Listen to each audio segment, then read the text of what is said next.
Okey. Ada ramai orang tanya ni, Is ni berapa lama boleh kita pakai? Okey, Isnasa stick ni dia bukannya jenis yang pakai buang, bukannya sekejap je terus kena beli hari-hari.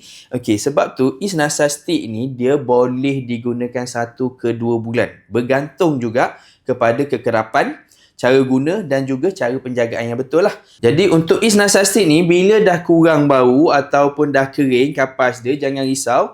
Isnasa stick boleh refill. Okey, ni saya share cara untuk refill.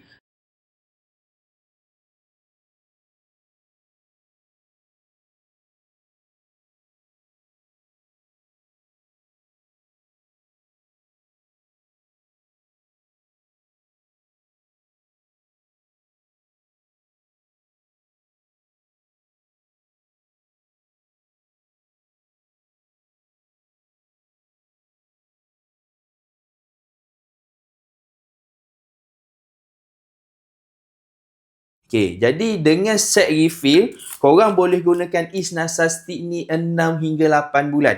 Korang boleh dapatkan set combo untuk Isnasa stick ni lebih jimat dan lebih berbaloi. Sekarang. Boleh dapatkan sekarang.